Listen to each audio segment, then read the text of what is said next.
నమస్తే, welcome to Leo. 2019లో వైఎస్ జగన్ వచ్చిన తర్వాత తన హయాంలో నవరత్నాలు చూపిస్తా అని చెప్పేసి అన్నాడు.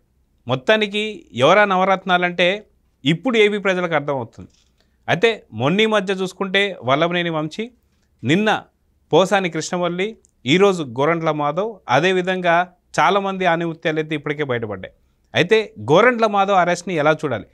తన సొంత పార్టీ అయినటువంటి యొక్క వైసీపీలో ఉన్నటువంటి ఒక వాసిరెడ్డి పద్మ గారు అప్పట్లోనే ఒక కేసు పెట్టడం కావచ్చు, ఇప్పుడు ఫోక్సో చట్టం కింద కేసు నమోదం చేయడం కావచ్చు. దీన్ని ఎలా చూడాలి? అది దీని గురించి మనతో మాట్లాడడానికి కామన్ మ్యాన్ ఉన్నారు, వారిని అడిగి తెలుసుకుందాం. నమస్తే అండి. నమస్తే అండి. మనం చూసుకుంటే నవరత్నాలు అని చెప్పేసి వైఎస్ జగన్ అన్నాడు, కానీ అప్పుడెప్పుడు ఎవరికి కూడా నవరత్నాలు కనిపించలే. ఇప్పుడు చూసుకుంటే నవరత్నాలు కాదు కదా, 175 నవరత్నాలు కనిపిస్తున్నాయని చెప్పేసి అనుకోవాలి. మొత్తానికి గోరంట్ల మాధవ్కి సంబంధించిన ఇప్పుడు నోటీసులు అందుకోవడాన్ని ఎలా చూడాలంటే ఏం చెప్తారు? ఒకటండి, మీరు క్లారిటీగా చూస్తే జగన్మోహన్ రెడ్డి నవరత్నాలు ఇస్తాడు అని చెప్పారు. జగన్మోహన్ రెడ్డి నవరత్నాలు ఎవరికి ఇవ్వలేదు, కానీ ఆయన నవరత్నాలు ఏంటంటే రాష్ట్రంలో ఏ విధంగా నవరత్నాలు తయారు చేశాడో మనం ఒకసారి చెప్పచ్చు. మీరు అన్నట్టు నవరత్నాలు కాదు, 175 రత్నాలు తయారు చేశాడు. దాంట్లో మొదటి రత్నమే గోరంట్ల మాధవ్. ఏంటంటే ఇప్పుడు మనం చూస్తే ఈ గోరంట్ల మాధవ్ పైన అనేక కేసులు, గతంలో ఆయన పైన రేప్ కేసులు ఉన్నా కానీ ఎంపీ సీట్ ఇచ్చాడు ఎవరు, ఈ జగన్మోహన్ రెడ్డి. తర్వాత బట్టలిప్పుకొని దేశం మొత్తం మీద ఒక ఎంపీ తిరిగి అది పరువు పోయింది. అప్పుడు పరువు పోయిన తర్వాత కనీసం పార్టీ నుంచి కూడా సస్పెండ్ చేయాల, ఇంకా ప్రమోట్ చేశాడు. ఇప్పుడు ఏంటంటే ఇంకా పార్టీ అధికార ప్రతినిధిగా ఈ విధంగా ఇచ్చి ఇంకా ప్రోత్సహిస్తున్నాడు. ఇప్పుడు ఏమైందంటే గతంలోనే వాసిరెడ్డి పద్మ గారు కేసు పెట్టడం జరిగింది. అప్పుడు ఏంటంటే ఈయన అధికార బలాన్ని ఉపయోగించి జగన్మోహన్ రెడ్డి నువ్వు ఇలా పెడితే ఇలా చేశాడు. ఆమె వాసిరెడ్డి పద్మ గారు పార్టీ నుంచి వచ్చేసిన తర్వాత మళ్ళీ ఆమె ఏమని చెప్పారు, ఈ విధంగా అక్కడ జగన్మోహన్ రెడ్డి స్క్రిప్ట్ ఇచ్చే అందరినీ తిట్టించేవాడు, నా చేత కూడా అదే విధంగా తిట్టించాడు, అది తప్పు అయిపోయింది, నేను క్షమాపణ చెప్తున్నానని చెప్పి చెప్పింది. ఇప్పుడు ఏంటంటే ఆమె మళ్ళీ గోరంట్ల మాధవ్ పైన ఇలాంటి వ్యక్తులు ఉండడం, అలాంటి వాళ్ళు నేను అప్పుడు నా చేతులు కట్టేశారు అని చెప్పి ఆమె బయటకు వచ్చేసిన తర్వాత అతని పైన కేసు పెట్టి ఇప్పుడు అతన్ని ఈ విధంగా విచారణకు రమ్మని చెప్పడం జరిగింది. ఖచ్చితంగా దీంట్లో గోరంట్ల మాధవ్ అరెస్ట్ అవుతాడని అనిపిస్తూ ఉంది. ఈయన ఏంటంటే గతంలో మాటలు పెద్దగా మాట్లాడతాడు. రీసెంట్గా కూడా మనం చూసాం కొన్ని వీడియోల్లో అదేదో 10 మంది పేర్లు పెట్టి రుబ్బి చేస్తే నాగరాజు గారి ఇంటర్వ్యూలో, దాంట్లో నాగరాజు గారు అన్నారు, మీరు నైట్ కళలు బాగా కంటారా అని చెప్పి, మతి స్థిమితం బాగోదని ట్రోల్ అయ్యాడు ఆయన. ఇప్పుడు నాకు తెలిసి రేపు ఎల్లుండో కూడా ప్రెస్ ముందుకు వచ్చి కక్షపూరితం అంటాడేమో. ఇక్కడెక్కడ కక్షపూరితం లేదు గోరంట్ల మాధవ్, ఎందుకంటే గతంలో నువ్వు చేసిన తప్పుడు పనులకి ఎప్పుడో నువ్వు వెళ్ళుండాలి. అప్పుడు ఏంటంటే అధికారం ఉండింది కాబట్టి నిన్ను జగన్మోహన్ రెడ్డి కాపాడుకున్నాడు. జగన్మోహన్ రెడ్డికి నువ్వంటే ఎందుకు ఇష్టమో మాకు తెలియదు, ఎందుకంటే నువ్వు బట్టలు ఇప్పుకుని తిరిగి చూసి అందరూ చీకొడుతూ ఉంటే జగన్మోహన్ రెడ్డి మాత్రం నిన్ను మెచ్చుకుంటా ఉన్నాడు. ఆ వీడియో కాల్ ఈరోజు కూడా ఒక న్యూస్ వచ్చిందండి సోషల్ మీడియాలో. ఏంటంటే నోటీసులు ఇవ్వడానికి వెళ్ళినప్పుడు చూస్తే జగన్మోహన్ రెడ్డితో వీడియో కాల్ మాట్లాడుతూ ఉన్నాడు గోరంట్ల మాధవ్. అది ఎంతవరకు నిజమో తెలియదు. సోషల్ మీడియాలో కొన్ని మీమ్స్ రూపంలో ఈ విధంగా ఉన్నాయి. అదే కాక మొన్న మధ్యనే వైఎస్ జగన్ కూడా ఏదైతే వల్లభనేని వంశీ ములాఖాత్ అయిపోయిన తర్వాత వచ్చిన తర్వాత ఎందుకని వీళ్ళందరినీ అరెస్ట్ చేస్తున్నారంటే వీళ్ళంతా అందగాళ్ళు. సో ఇది కూడా ట్రోల్ అవుతుంది. ఇక్కడ మీరు అన్నది కూడా గోరంట్ల మాధవ్ అంటే ఎందుకు జగన్మోహన్ రెడ్డికి ఇష్టం అంటే అందగాడంటే గా ఉన్నాడు, అందుకని నాకు ఇష్టం అంటాడేమో జగన్మోహన్ రెడ్డి. ఎందుకంటే ఇదేంటంటే లేకి చేష్టాలనాలి జగన్మోహన్ రెడ్డిని. రాజకీయ పరిజ్ఞానం, రాజకీయ అవగాహన నీకు ఉందా లేదో తెలియదు. రాజకీయాలు ఎక్కడైనా ఒక నిర్మాణాత్మకమైన విమర్శలు ఉంటాయి, ఒక సమస్యలపైన పోరాటాలు ఉంటాయి. ఇక్కడ ఏందో అందం చూసి పోరాటాలు చేయడం, అందం చూసి అరెస్టులు చేయడం అంటే మతి ఉందా మతి లేకుండా మాట్లాడుతున్నారో తెలియదు. మళ్ళీ ఇంకొకటి కూడా మగవాళ్ళ అందం గురించి జగన్మోహన్ రెడ్డి మాట్లాడుతూ ఉంటే జగన్మోహన్ రెడ్డిని ఏమనాలో నాకు తెలియటం లేదు. ఎందుకంటే కొడాలి నాని అందగాడు అన్న వ్యక్తిని జగన్మోహన్ రెడ్డినే చూస్తూ ఉండ. కొడాలి నాని అందగాడు అన్నాడంటే జగన్మోహన్ రెడ్డికి కొడాలి నాని ఏ రూపంలో అందగాడుగా కనిపించాడో మనం చెప్పలేం. ఎందుకంటే ఎప్పుడు కొడాలి నానిని చూస్తే గడ్డం పెంచుకొని అదేదో గుట్కా వేసుకొని నవ్వులుతూ ఇట్టా ఉంటాడు, పిచ్చి పిచ్చి. అలాంటి వ్యక్తి జగన్మోహన్ రెడ్డికి అందంగా కనిపించాడంటే ఏమనాలో నాకైతే తెలీదు. పక్కనే ఉన్న ఇంకొక వ్యక్తిని కూడా పట్టుకొని ఇట్టా పిసుకుతూ ఏదో మాట్లాడుతూ ఉన్నాడు జగన్మోహన్ రెడ్డి. అంటే దా విషయంలో జగన్మోహన్ రెడ్డిని ఏమనాలో ఆయన అది నేనేదో కల్పించి చెప్పడం లేదు, సాక్షాత్తు ప్రజలందరూ చూశారు ఆ సందర్భం. ఆయన ఎందుకు ఆ విధంగా మాట్లాడటం తెలియదు. ఇప్పుడు అదిగాక మనం చూసుకుంటే ఇప్పటిదాకా వాళ్ళ పార్టీకి సంబంధించిన వాళ్ళు గుడ్డలోడు తీసిన వాళ్ళు చాలా మంది ఉన్నారు. ఇప్పుడు ఆ గుడ్డలోడు తీసిన వాళ్ళందరికీ ప్రమోషన్లు ఇస్తున్నాడు, అది కదా ఆశ్చర్యం. అదిగాక ఇదంతా వీళ్ళని తీసి పక్కన పెడితే ఇప్పుడు పోలీస్ డిపార్ట్మెంట్ గుడ్డలోడు తీస్తాను. ఈ గుడ్డలోడు తీసేటువంటి ఒక పిచ్చి చేష్టల్ని ఏమని చెప్పాలంటే ఏమంటారు? ఒకటి గుడ్డలోడు తీస్తా అంటే నీ పార్టీలో ఎంతోమంది గుడ్డలోడు తీశారు, ఆ గుడ్డలోడు తీసింది నువ్వేమి బీకలేకపోయావు, ఇప్పుడేం బీకుతావు అని అంటా ఉన్నారు. మీరు అన్నారు పోలీసులను గుడ్డలు ఉడదీస్తా అని, దాన్ని మాత్రం మేము తీవ్రంగా ఖండిస్తున్నాం. ఎందుకంటే జగన్మోహన్ రెడ్డి నీ పార్టీలో అందరూ గుడ్డలు ఉడదీస్తా ఉండొచ్చు, అది నీకు చూసి అది నీకు ఇష్టం ఉందో అభిమానం ఉందో అందరూ గుడ్డలు ఉడదీస్తా అని నీకు అనిపించుండొచ్చు, కానీ నోరు అదుపులో పెట్టుకోవాలి. ఎందుకంటే చెప్పమంటారా, ప్రజాస్వామ్యంలో నువ్వు ఒక మాజీ ముఖ్యమంత్రిగా చేసావు. భారతదేశంలో ఆంధ్రప్రదేశ్ రాష్ట్రానికి నువ్వు ఎవరు ఒప్పుకున్నా ఎవరికి నచ్చినా నచ్చకపోయినా నువ్వు 5 ఏళ్ళు ముఖ్యమంత్రిగా ఉన్న ప్రజలు నీకు అవకాశం ఇచ్చారు.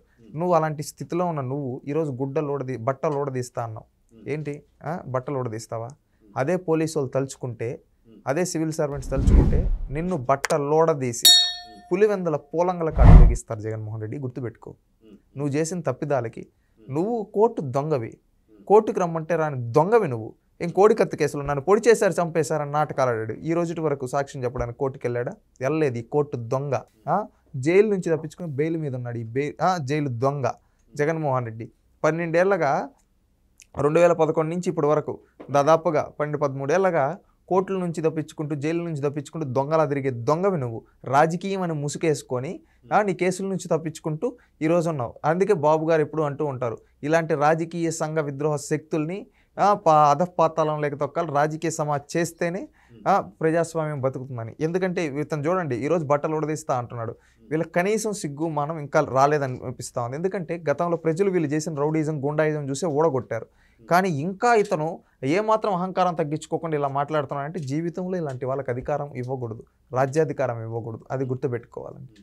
అదే మనం చూసుకుంటే వాసిరెడ్డి పద్మ గారు కూడా ఇందాక ఒక ప్రముఖ మీడియా ఛానల్తో మాట్లాడుతూ తను అంటున్న మాటలు ఏంటంటే, ఇప్పుడు ఒకవేళ మనం చూసుకుంటే ఏదైతే పిన్నెల రామకృష్ణారెడ్డి విషయంలో వైఎస్ జగన్ ఉండేసి అవును ఏదైతే ఈవీఎం సంబంధించినటువంటి మిషన్ బద్దలు కొట్టడం తప్పేంటి అని చెప్పేసి ఖచ్చితంగా పూర్తి ఇరికిచ్చాడు పిన్నెల రామకృష్ణారెడ్డి. అదేవిధంగా చూసుకుంటే వల్లభనేని వంశీ విషయంలో పొన్నవోలు సుధాకర్ రెడ్డి జడ్జి ముందు వచ్చేసి అవును ఒక ఎస్సీని కిడ్నాప్ చేయడం పెద్ద విషయం ఏమిటి అన్నట్టు మాట్లాడారు.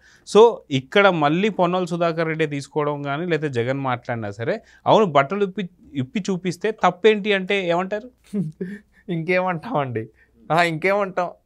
వాళ్ళ ఇప్పుడు ఈవీఎం పగలగొట్టడం తప్పు కాదు జగన్మోహన్ రెడ్డి దృష్టిలో, ఒక ఎస్సీని కిడ్నాప్ చేయడం తప్పు కాదు వాళ్ళ పార్టీ లాయర్ దృష్టిలో. ఇప్పుడు రేపు బట్టలోడు తీస్తే తప్పు లేదు అని అంటే ఇంకా వాళ్ళని ఏమంటాం? ప్రజలు చీకొడతారు, ఏంట్రా వీళ్ళు బ్రతుకులు ఇలా ఉన్నాయి, మనం ఓట్లతో బుద్ధి చెప్పినా వీళ్ళు ఇంకా మారలేదు, వీళ్ళని రాజకీయ సమాజ్ చేస్తేనే మన రాష్ట్రం బాగుపడదు, లేకపోతే ఈ వీళ్ళేంద్ర ఎంత ఉన్నారు, వీడు బట్టలోడు తీస్తా అంటే రేపటి నుంచి అందరినీ మీరు ఎవరన్నా చొక్కా వేసుకో అంటే నువ్వు విప్పేసి తిరిగి అంటాడేమో నెక్స్ట్ టైం వస్తే అని చెప్పి ప్రజలు భయపడుతున్నారు. ఎందుకంటే ఇతను సైకో. గతంలో ఎవరన్నా మాట్లాడితే చాలు కేసులు పెట్టేది, ఎవరన్నా రాకపోతే చాలు పథకం కట్ చేస్తాను బెదిరించేది. ఇప్పుడు అడ్వాన్స్డ్ అయ్యా 2.0 అంటా ఉన్నాడు. ఫస్ట్ దాంట్లో మాట్లాడితే కేసులు పెట్టేది, రాకపోతే ఈ విధంగా వేధించేది.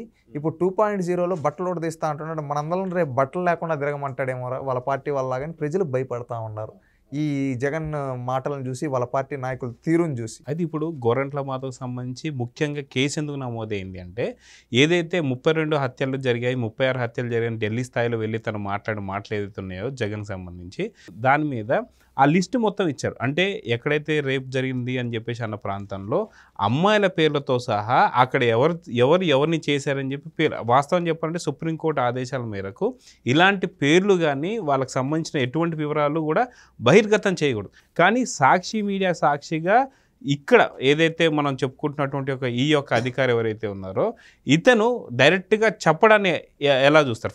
గొర్రెంట్ల మాధవ్ ఒక్కొక్క పేరు చదువుతూ ఈ అమ్మాయిని ఇక్కడ చేశారని, ఇప్పుడు ఒకవేళ వాళ్ళు ఆత్మహత్య చేసుకునే అవకాశాలు ఉన్నాయి. సో దీని మీద ఫోక్సో చట్టం కూడా పెట్టాలని చెప్పేసి అంటున్నారు. ఇప్పుడు అత్యాచారం అనేది ఎవరికైనా కానీ బాధితులు ఎవరైతే ఉంటారో అది వాళ్ళు అవమానంగా భావిస్తారు, ఖచ్చితంగా బాధపడతారు. అలాంటిది వీళ్ళు వాళ్ళ పేర్లు బహిర్గతం చేస్తే వాళ్ళ పరువుతో కూడుకున్నది. అది ఇంకా పూర్తి తేలను కూడా తేలక ముందు ఎలా ఈ విధంగా ఒకరు పరువు గురించి ఈ విధంగా చేయడం అనేది చాలా వరకు తప్పు. అది ఒక ఎంపీ స్థాయిలో ఉన్న వ్యక్తి, ఎంపీ స్థాయిలో చేసిన వ్యక్తి ఈ విధంగా చేస్తూ ఉన్నాడంటే ఖచ్చితంగా ఇట్లాంటి వాళ్ళపైన చర్యలు తీసుకోవాలి. ఏంటంటే చట్టం ఎవరికి చుట్టం కాదు. చట్టం ముందు తప్పు చేస్తే ఎంపీ అయినా, మాజీ ముఖ్యమంత్రి అయినా, మాజీ ఎమ్మెల్యే అయినా, మాజీ ఎంపీ ఎవరినైనా శిక్షిస్తామని చెప్పి చూపించేదానికి ఉపయోగపడుతుంది. ఎందుకంటే ఇలాంటి నేరస్తులందరినీ మనం ఖచ్చితంగా శిక్షించాలి. ఎందుకంటే గతంలో చూసాం, ఒక కార్పొరేషన్ చైర్మన్గా చేసి నోరుంది కదా అని చెప్పి పెట్టబడితే అట్లా వేసి మాట్లాడిన పోసాన్ని నిన్న అరెస్ట్ చేయడం జరిగింది. అదేవిధంగా ఒక ఎస్సీని నేను మాజీ ఎమ్మెల్యేని కదా నన్ను కూడా అడ్డుకుంటాడని చెప్పి ఒక ఎస్సీని కిడ్నాప్ చేసిన వ్యక్తిని కావచ్చు, ఈవీఎం బద్దలు కొట్టిన వ్యక్తిని కావచ్చు, ఈ విధంగా ఎంతోమందిని ఎవరైతే నోరేసుకొని అరిచారో ఇలాంటి చాలా మందిని ఏంటంటే అనేక కేసుల్లో తప్పిదాలు చేసిన వ్యక్తుల్ని చట్టపరంగా శిక్షిస్తూ ఉన్నారు. ఇది నిజంగా దీని ద్వారా సమాజంలో ఒక మెసేజ్ ఇవ్వచ్చు. చట్టం ఎవరికి చుట్టం కాదు. తప్పు చేస్తే ఎంత పెద్ద స్థాయిలో మాజీ ఎమ్మెల్యే అయినా మాజీ ఎంపీ అయినా కానీ చట్టపరంగా శిక్షిస్తాం. లా అండ్ ఆర్డర్ అనేది రాష్ట్రంలో కంట్రోల్లో ఉండాలని ఒక మంచి మెసేజ్ వెళ్తుంది. ఈ రోజు ఏంటంటే ఇలాంటి వాళ్ళకి బుద్ధి చెప్తేనే రేపు ఇంకొకరు తప్పు చేయాలంటే భయపడతారని మేము భావిస్తూ ఉన్నాం. అయితే సాక్షి ఛానల్లో తను మాట్లాడుతున్నప్పుడు కానీ తను ప్రచురిస్తున్నప్పుడు కానీ తను చేస్తున్నప్పుడు దాదాపు గంటల తరబడి ఈ యొక్క వార్తను ప్రచురించారు. సో నిజంగా ఛానల్ పైన కూడా యాక్షన్ తీసుకోక తప్పదంటారా? ఖచ్చితంగా ఇలాంటి అవాస్తవాలు ఎవరైతే ప్రచారం చేస్తారో అలాంటి ఛానళ్ళ పైన కఠినమైన చర్యలు తీసుకోవాలి. ఎందుకంటే ఈరోజు సాక్షిలో చూస్తే అది ఎట్లా చూస్తే అవాస్తవాలను ఏంటంటే వాళ్ళు నిజాలు కూడా అంత కరెక్ట్గా చెప్తారో తెలియదు కానీ అవాస్తవాలు మాత్రం కరెక్ట్గా చెప్తారు సాక్షి మీడియాలో. ఇలాంటి ఛానల్ పైన కఠినమైన చర్యలు తీసుకోవాలి. ఆ పత్రిక పైన దానిపైన ఏంటంటే వీళ్ళు విషయాన్ని సమాజంలో రాంగ్ ప్రాపగండా ఫేక్ ప్రాపగండా చేస్తూ సమాజాన్ని డైవర్ట్ చేస్తున్నారు. ఇలాంటి ఛానళ్ళ పైన మనం చర్యలు తీసుకొని దగ్గర రోజు ఖచ్చితంగా బాగుంటుందని భావిస్తూ ఉన్నాం. ఎందుకంటే మనం డెమోక్రసీలో మీడియా అనేది మోస్ట్ పవర్ఫుల్ అని చెప్పుకుంటాం. అలాంటి దాన్ని వీళ్ళు మిస్యూజ్ చేస్తున్నారు అడ్డు పెట్టుకొని.